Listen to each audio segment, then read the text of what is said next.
जय हिंद। मैं हूं ऑल एग्जाम जीके से और आप सभी का स्वागत है ऑल एग्जाम जीके में। आज का जो टॉपिक है वो 2 फरवरी में पूछे गए फर्स्ट, सेकंड और थर्ड और फोर्थ शिफ्ट में जो जीके जीएस का क्वेश्चंस पूछे गए हैं उन क्वेश्चंस में से हैं। उन्हीं क्वेश्चंस का आज वर्णन किया जाएगा। तो पूछे जाने वाले क्वेश्चंस हैं जो इन्हें 3 फरवरी, 4 फरवरी, 6 फरवरी में जो भी फरवरी में क्वेश्चंस एग्ज़ाम है उसी फरवरी का एग्ज़ाम का जो क्वेश्चन है वो का वहाँ पर कुछ दूसरे दिन यहाँ कलेक्ट किया जाएगा। उसके लिए आप चैनल को सब्सक्राइब करके रखें और एसएससी जीडी के लिए आप देख सकते हैं मेरे वीडियोस को देख सकते हैं। इस वीडियोस में क्वेश्चन 60% तक मिलने वाले क्वेश्चन है। हाँ, इसमें से 60% तक मिले जुले क्वेश्चन है जो फर्स्ट, सेकेंड और थर्ड और फोर्थ शिफ्ट में यानी जनवरी और उत्तर पर आपका क्वेश्चन जो है वो हो गया। रक्षाबंधन त्यौहार जो है ना किस महीने मनाया जाता है, क्वेश्चन में आता है। यानी ये 2 फरवरी के एनालाइज जी के हैं। ये तो रक्षाबंधन त्यौहार किस महीने मनाया जाता है ये तो सभी को मालूम होना चाहिए।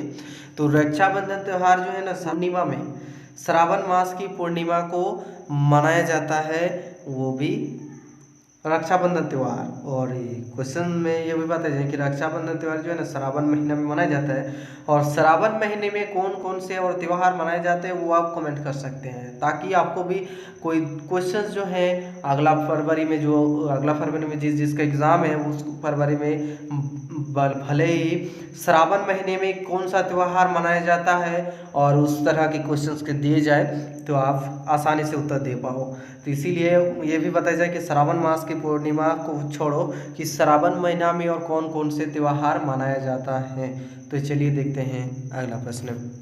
अगला प्रश्न कौन सा था? अगला प्रश्न आपके सामने जो है ना, अगला प्रश्न है नीरज चोपड़ा ने टोक्यो ओलंपिक में कितना मीटर, सॉरी यहाँ पर टाइपिंग मिस्टेक है, यहाँ पर भाला होगा, यहाँ पर भाला होगा, टाइपिंग मिस्टेक, भाला फेंका था। नीरज चोपड़ा ने टोक्यो ओलंपिक में कितना मीटर जो है ना भाला को फेंका था वो आपको बताने हैं। तो इनमें से जो आपका राइट आंसर है ना वो होगा 87.58 मीटर जो है ना भाला को फेंका था। ये आपका राइट आंसर है। नीरज चोपड़ा ने टोक्यो ओलंपिक में कितना मीटर जो है ना भाला फेंका था, ये है आपका राइट आंसर।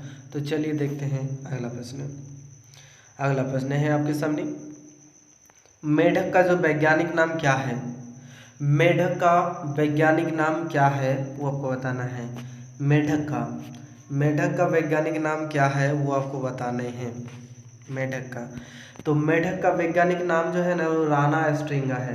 राना स्ट्रिंगा जो है वो मेढक का वैज्ञानिक नाम है।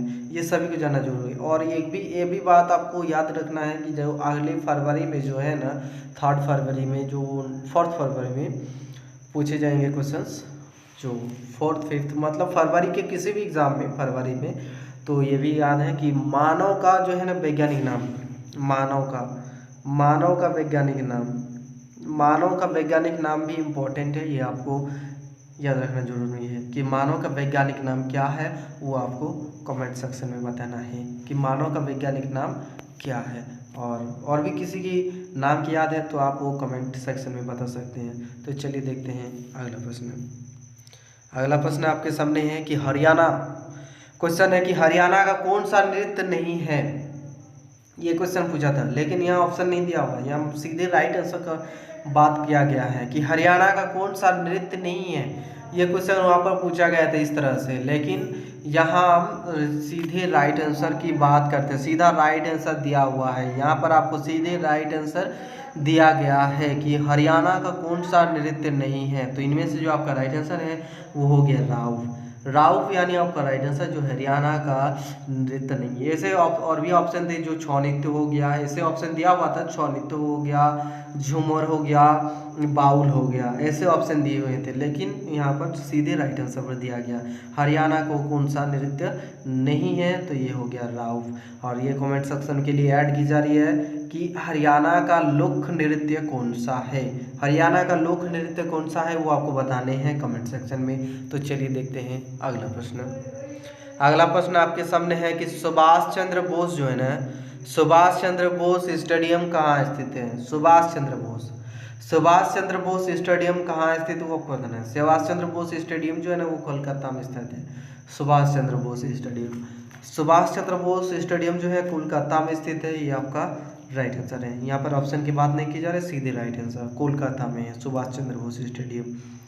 और इस क्वेश्चन के लिए ऐड होती है कि सुभाष चंद्र बोस के कुछ नारे जो हैं वो आप कमेंट करें। कुछ नारा जो है वो कमेंट करें, जो भी नारा आपको मालूम है वो कमेंट करें, ताकि आपका वो क्वेश्चन जो है रिपीट हो जाए और याद हो जाए, और अपना माइंड में जो है ना कंसेप्ट जो क्लियर हो जाए। किसी भी जो ऐसे आप जो नारे की कमेंट करें जो आपको ऐसा लगे कि ये मुझे तो हर यार मुझे अभी याद हुआ।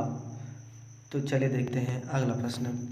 अगला प्रश्न आपके सामने है, अंतर्राष्ट्रीय समझौता किसके द्वारा किया जाता है। जो अंतर्राष्ट्रीय समझौता है, जो देशों के बीच समझौते किए जाते हैं, वो किसके द्वारा किया जाता है। तो ये जो है ना, ये दो देशों के बीच किया जाता है। अंतर्राष्ट्रीय समझौता जो है वो दो देशों के बीच किया जाता है। अंतर्राष्ट्रीय समझौता दो देशों के बीच किया जाता है। ये आपकी राइट आंसर है। तो चलिए देखते हैं अगला प्रश्न। अगला प्रश्न है आपके सामने कि गंगा नदी जो है वो कहाँ गिरती है। गंगा नदी जो है वो कहाँ गिरती है वो आपको बताना। तो गंगा नदी जो है वो बंगाल की खाड़ी में जाकर के गिरती है, यानी मिलते हैं बंगाल की खाड़ी में। गंगा नदी बंगाल की खाड़ी में मिलते हैं। और इस क्वेश्चन के लिए ऐड होता है कि गंगा नदी का जो है, गंगा नदी का मुहाना जो है वो कहाँ स्थित है गंगा नदी का। तो गंगा नदी का मुहाना आपको कमेंट सेक्शन में बताना है। तो चलिए देखते हैं अगला प्रश्न। अगला प्रश्न आपके सामने कि गौतम बुद्ध किस स्कूल से थे। गौतम बुद्ध किस स्कूल से थे।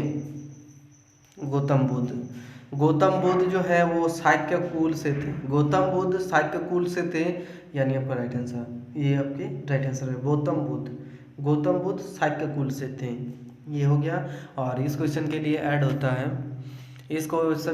होता है, जो चाणक्य जो हैं वो किस स्कूल से जो संबंध थे, मतलब किस स्कूल से थे चाणक्य, वो आपको बताने हैं। तो चलिए देखते हैं अगला प्रश्न। राष्ट्रमंडल खेल जो है ऑस्ट्रेलिया में कब हुआ था। राष्ट्रमंडल खेल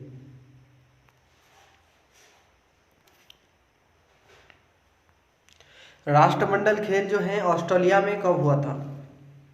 तो राष्ट्रमंडल खेल जो है वो हो गया 2018 में हुआ था। राष्ट्रमंडल खेल जो है 2018 में हुआ था, यानी आपकी राइट आंसर है। तो चलिए देखते हैं अगला प्रश्न। तो एसएससी जीडी के जो क्वेश्चन है वो हाल खत्म होने ही वाला है। कुछ और क्वेश्चन से देख रहे हैं, सॉरी। क्वेश्चन है कि मुख्यमंत्री की नियुक्ति जो है वो कौन करता है। मुख्यमंत्री की, ये क्वेश्चन जो है बहुत ही इजली है, और ये जिसने भी नहीं बनाया है, जिसने भी ये नहीं डाला है, उसका तो नंबर तो जरूर कटने वाला है। कि मुख्यमंत्री की नियुक्ति कौन करता है। तो मुख्यमंत्री की नियुक्ति जो है राज्यपाल करता है। ये क्वेश्चन जो बहुत ही इजीली क्वेश्चन है और ये बहुत ही सिंपल क्वेश्चन, और ये सभी को जानना भी जरूरी है और सभी को जानना भी चाहिए, क्योंकि ये सभी पूछते रहते हैं। चाहे आप किसी भी जगह जाएं कि मुख्यमंत्री की नियुक्ति कौन करता है, ये तो आपको जानना जरूरी है। यानी आगे यदि किसी आप पॉलिटिक्स लाइन में जाते हैं, पॉलिटिक्स के क्षेत्र में जाते हैं, तो आपको ये तो क्वेश्चंस तो आपको श्योरली कोई ना कोई पूछेगा जरूर कि मुख्यमंत्री की नियुक्ति कौन करता है। तो इनमें से जो आपका राइट आंसर है ना वो हो गया राज्यपाल, यानी आपका राइट आंसर। तो चलिए देखते हैं अगला प्रश्न। अगला प्रश्न हो गया कि हरिजन सेवक जो है, हरिजन सेवक संघ की स्थापना कब हुई। हरिजन सेवक संघ की स्थापना जो है वो कब हुई स्थापना। तो हरिजन संघ सेवक की स्थापना जो है वो 13 सितंबर 1933 को हुआ। हरिजन सेवक संघ की स्थापना 13 सितंबर 1933 को। तो चलिए देखते हैं अगला क्वेश्चन। अगला क्वेश्चन है रोजगार गारंटी योजना कब आया था। रोजगार गारंटी योजना कब आया था, ये तो और भी इजीली क्वेश्चन है। इजीली क्वेश्चन मतलब ये सभी को जानना जरूरी है, इतना इजीली नहीं है जितना हम सोच रहे हैं। ये सभी को जानना जरूरी है कि रोजगार जो हम आज मिल रहे हैं सभी इंसान को, तो ये रोजगार गारंटी योजना कब आया। रोजगार योजना गारंटी योजना जो है वो कब आया था। तो ये जो राइट आंसर है आपको तो दिख ही रही है 2005 में जो है आया था, यानी 2005 में जो है इनका स्थापना किया गया था। तो चलिए देखते हैं अगला प्रश्न। अगला प्रश्न फिर से आता है नृत्य के क्वेश्चंस। नृत्य के क्वेश्चन जो आता है कि बाउल जो है वो किस राज्य का लोक नृत्य है। बाउल जो है वो किस राज्य का लोक नृत्य है। बाउल जो है किस राज्य का लोक नृत्य है, वो हो गया पश्चिम बंगाल का। पश्चिम बंगाल का बाउल जो है लोक नृत्य है। लोक नृत्य जो है वो बाउल जो है वो पश्चिम बंगाल का है। तो आपका राइट आंसर है पश्चिम बंगाल। तो पश्चिम बंगाल राइट आंसर हो गया। तो इनमें से क्वेश्चन जो ऐड होती है इस क्वेश्चन के लिए, तो ये हो गया छौ नृत्य। छौ नृत्य जो है वो किस राज्य का लोक नृत्य है, वो आपको बताने हैं कमेंट सेक्शन में। तो चलिए देखते हैं अगला क्वेश्चन। अगला क्वेश्चन है कि भारतीय दंड संहिता कब लागू हुआ था। भारतीय दंड संहिता जो है वो कब लागू हुआ था, वो आपको बताना है। भारतीय दंड संहिता जो है वो हो गया 1860 को लगा था भारतीय दंड संहिता। तो ये आपका राइट आंसर हो गया। तो चलिए देखते हैं अगला प्रश्न। अगला प्रश्न हो गया कि भारत में आर्थिक मंदी जो है किस वर्ष हुआ था। भारत में आर्थिक मंदी जो है वो किस वर्ष हुआ था। हमको तो लग ही रहे हैं कि आपको को बोरिंग लग ही रहा है, कि बहुत ही बोरिंग आपको लग रहा है, लेकिन क्या करें। और कुछ क्वेश्चन है कि पूरा क्वेश्चन देखने के लिए बोरिंग तो थोड़ा आपको हटाना ही पड़ेगा। कि भारत में आर्थिक मंदी किस वर्ष हुआ था। भारत में आर्थिक मंदी जो है 1991 को हुआ था। भारत में आर्थिक मंदी जो है 1991 को हुआ था। पूरा क्वेश्चंस देखने के लिए आपको थोड़ा सा माइंड जो है वो धीरज रखना पड़ेगा, तो चलिए देखते हैं अगला क्वेश्चन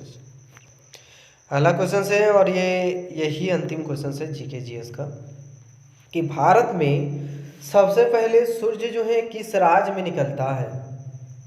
भारत में सबसे पहले सूर्य जो है किस राज्य में निकलता है। इनमें से ऑप्शन है, पहला दिया हुआ है मध्य प्रदेश, दूसरा उत्तर प्रदेश हो गया, तीसरा हो गया आपके सामने अरुणाचल प्रदेश, और चौथा हो गया तमिलनाडु। चौथा में हो गया तमिलनाडु। तो इनमें से आपको बताना है राइट आंसर। इनमें से जो आपका राइट आंसर है वो हो गया अरुणाचल प्रदेश यानी आपका राइट आंसर है। कि क्वेश्चन में ये बताया गया है कि सूर्य जो है भारत में सूर्य सबसे पहले किस राज्य में उगता है। भारत में सूर्य जो है सबसे पहले किस राज्य में उगता है, तो हो गया अरुणाचल प्रदेश यानी आपका राइट आंसर है। तो ये अंतिम क्वेश्चन था, और आज का जो वीडियो था वो 2 फरवरी के फर्स्ट, सेकंड, थर्ड और फोर्थ शिफ्ट में पूछे गए जीके जीएस के क्वेश्चन थे। और जो अगला वीडियो आने वाला है वो इसी टॉपिक पर आने वाला है और बहुत ही मज़ेदार आने वाला है। इसीलिए चैनल को सब्सक्राइब करें और बेल आइकन प्रेस करके रखें, ताकि अगला जो जीके जीएस का टॉपिक यानी एनालाइज किए गए क्वेश्चंस आपको सबसे पहले मिल सकें, ताकि आपको ये भी पता चल सके कि मेरा कितना कट ऑफ गया, आपका कितना कट ऑफ गया। और आप ये भी जाकर देख सकते हैं ऑल एग्जाम जीके में कि एसएससी जीडी से रिलेटेड कितने क्वेश्चंस आया है ऑल एग्जाम जीके के वीडियो से कितना क्वेश्चंस आए हैं ये आप देख सकते हैं। ऑल एग्जाम जीके के वीडियो से लगभग 60% तक जीके जीएस मिलने की संभावना है। यानी आप देख सकते हैं ऑल एग्जाम जीके के वीडियोस को और देखें कि कितना मिला, 60% तक मिलने के क्वेश्चंस। तो ये अंतिम क्वेश्चन था और आज के लिए इतना ही। अब मिलेंगे अगले दिन उसी प्रकार एनालाइज जीके जीएस पर। जय हिंद, थैंक यू।